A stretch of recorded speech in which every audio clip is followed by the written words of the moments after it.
Alright guys, I came here today to break down the pond and the greenhouse. Of course, moving everything I have into quarantine and stuff. But we've got a little bit of an emergency, so that's super fun. Let me show you. So, that is the heater.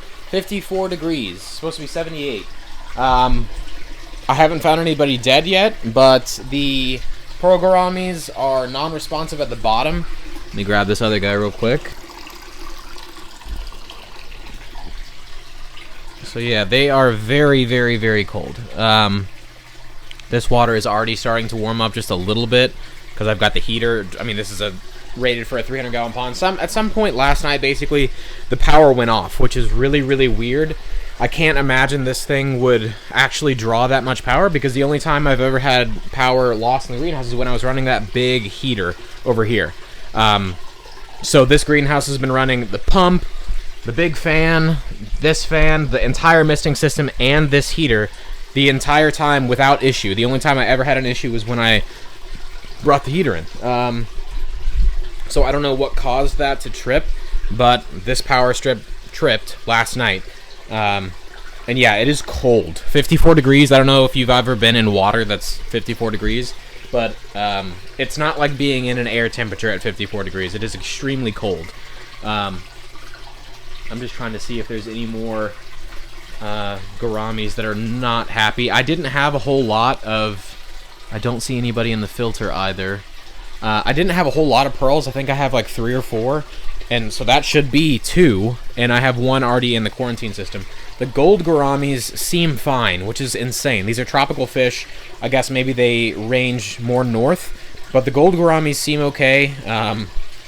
Just as a general rule of thumb, don't keep pearl gouramis in 54 degrees of water. That's the lowest they can go, apparently. I'm hoping they're going to be okay. This water should be warming up. Yeah, it's already warming up a good bit. And I'm going to continuously, cycle a little bit of pond water into here so it doesn't get all stagnant on them. But yeah, that's a little bit scary. I'm going to monitor these guys, and we'll see what happens, I guess. Alright, so this wasn't giving me a super accurate readout on the actual temperature in here. So I stuck the thermostat thing in there, and it looks like we're in the mid-70s, which is exactly where I want them to be. So I'm just going to keep an eye on them. I'm going to try to catch the rest of these, and I don't even know. So I'm really not sure what to do. It's not like I can just catch these guys out now and drop them in 76-degree water. That's going to shock them probably more and kill them. I don't have fish bags on me, so I can't catch them in fish bags and then move them over to that bucket, let them acclimate, and then release them into the bucket. So I've got 2 buckets. I guess what I'm going to do is... They look like they're waking up, so that's good. I'm going to put the rest of the fish in the other bucket, in the cold water, transport them home, put them all into fish bags, and then acclimate them to the quarantine tank setup, and then release them. And then I guess I'm just going to have to come back here and deal with everything else that's left. There's a lot of plants in here. I have to break this thing down completely so I can move it. So I've got to move the rock work out and everything like that. But right now we've got a little bit of a crisis. So I'm going to get back to work. Sorry if I don't film for a while, but I would rather save the fish than get the views and stuff. So 1 second. Alright, so the pond is empty. I found the catfish. I found like 5 gold gouramis. I think that's all I have.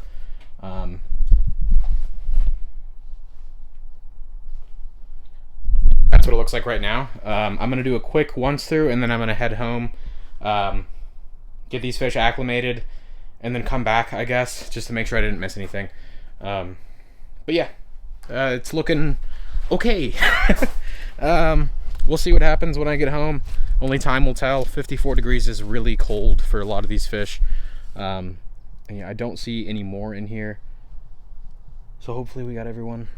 But I'm going to run home, acclimate these fish, get them situated, and then come back here, I guess. Alright, so back in the greenhouse, just finishing draining the rest of the water out. It looks like those fish are going to be fine. The 1 pearl gourami might not make it, but I'll update you guys on that when I get home. This kind of sucks. Just being completely honest. you know, setting this whole thing up, putting all this work in, and then like immediately, I realize it's like my fault and all that kind of stuff. Like we planned on moving. I set up something that was a very long-term project when I kind of had an idea that I wasn't gonna have a ton of time with it. So that's the main reason it sucks. But you know, it was very fun while it lasted, and I'm definitely gonna do another one. So it is what it is. I learned a lot, and all that stuff.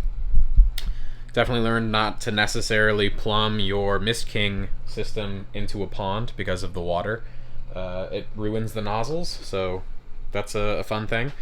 Make sure you have the right amount of power going to your greenhouse so you don't have power outages and situations like I've had. Jesus Christ, that scared the shit out of me. Make sure you fully seal your greenhouse so it holds temperature better in the wintertime. Make sure you get proper vents that open and close so you don't have to slap on a giant piece of polycarbonate over the opening and then try to tape it closed when it gets really cold and you need to hold in heat. Don't cut corners, basically.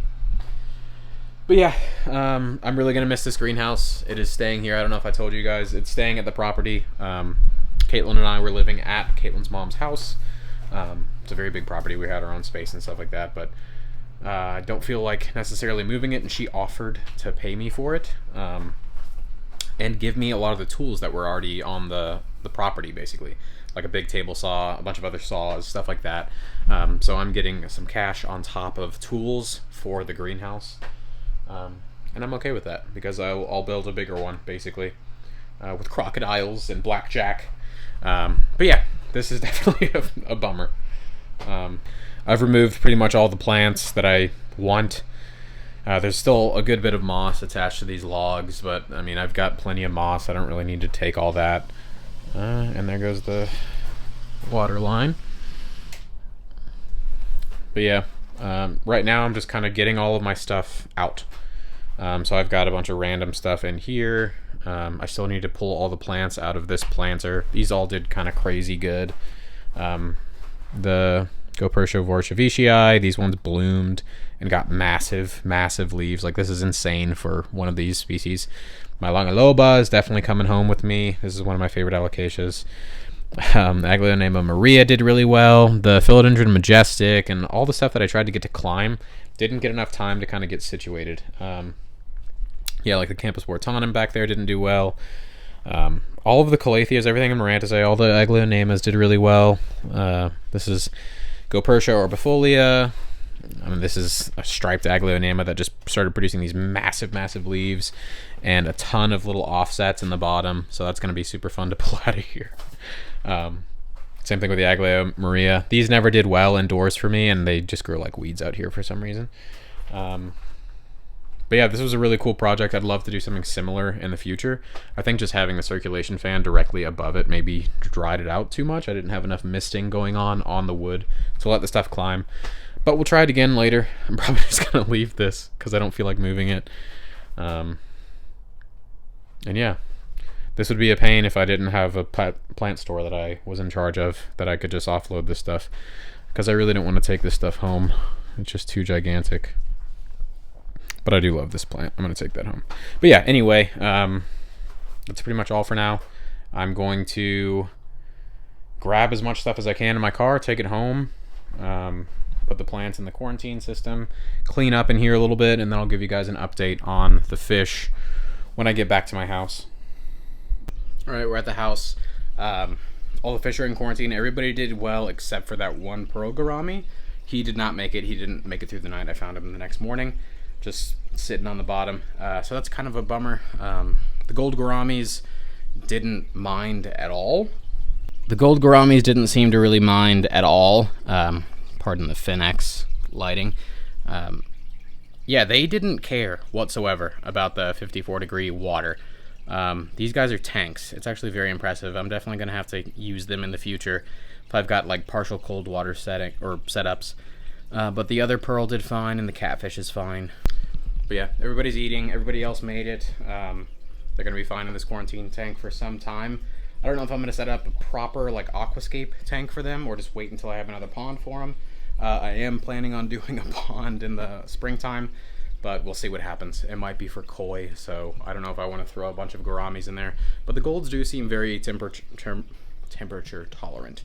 But yeah, that's what's going on. I've got a lot of other projects going on right now. You can see behind me all sorts of stuff working on. So if you want to continue to see the processes that we're going through for building the animal room and the greenhouse in the future, all that kind of stuff, don't forget to like and subscribe, and hopefully I will see you guys next time.